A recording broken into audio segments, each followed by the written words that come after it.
Assalamualaikum warahmatullahi wabarakatuh. Perkenalkan, nama saya Siti Muhrifayanti, NPM 0320010022, Prodi PGSD Universitas Muhammadiyah Buton. Nah, pada video kali ini saya akan menjelaskan tentang pembelajaran bahasa Indonesia secara terpadu. Nah, pertama-tama kita harus tahu apa itu pengertian pendekatan terpadu. Pendekatan terpadu merupakan pendekatan pembelajaran bahasa dengan cara berpikir menyeluruh yang menghubungkan semua aspek keterampilan berbahasa sebagai kesatuan yang bermakna. Pembelajaran terpadu diartikan sebagai program pembelajaran yang dapat memberikan pengalaman belajar yang lebih bermakna kepada siswa. Selanjutnya, karakteristik pendekatan terpadu yaitu mempunyai ciri-ciri sebagai berikut. 1. Berpusat pada anak. 2. Memberikan pengalaman langsung kepada anak. Yang ketiga, pemisah antar bidang studi tidak begitu jelas.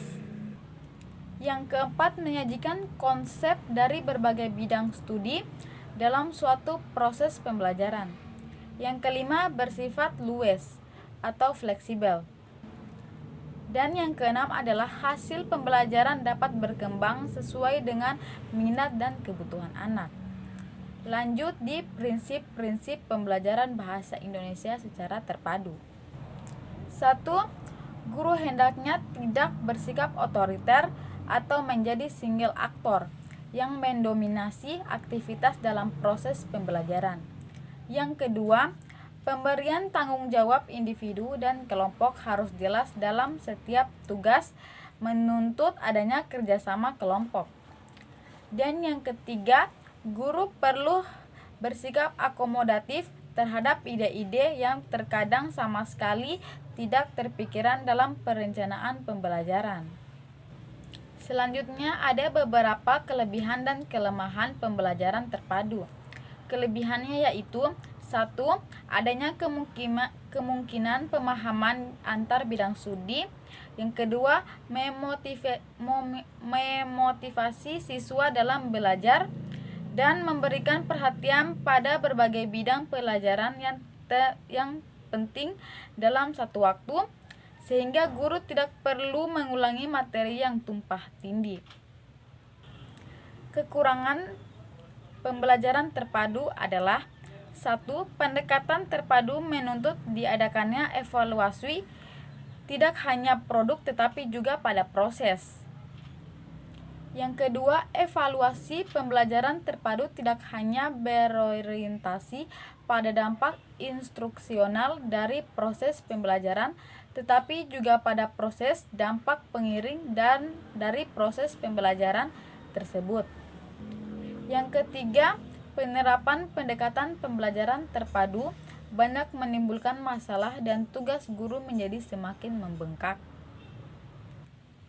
Dalam pembelajaran bahasa Indonesia, materi kebiasaan yang perlu diberikan kepada siswa pada tingkat sekolah dasar atau madrasah ibtidaiyah mencakup 1. Lafal dan intonasi, 2. Ejaan dan tanda baca, 3. Struktur, dan 4. kosakata. Serta pembelajaran bahasa Indonesia di kelas-kelas rendah, keterampilan tersebut dapat diwujudkan sebagai berikut. 1. Ketika guru mengajarkan menulis kalimat atau kata-kata, sekaligus guru mengajarkan bagaimana melafalkannya dengan tepat. Dalam hal ini guru mengkaitkan kegiatan membaca dan pemahaman tentang lafal atau ucapan yang tercakup dalam tata bunyi. Yang kedua, ketika guru mengajarkan menulis kalimat atau kata-kata, guru sekaligus juga mengajarkan bagaimana membacanya, melafalkannya, dan bagaimana ejaannya. Dalam hal ini, kecuali guru mengaitkan membaca lafal, Guru juga mengaitkan dengan fenom, walaupun istilah tersebut tidak dinyatakan kepada siswa. Hal ini dilihat misalnya pada waktu siswa harus menuliskan kata-kata seperti mama, mana, mata yang maknanya berbeda-beda karena perbedaan pada M, N, dan T.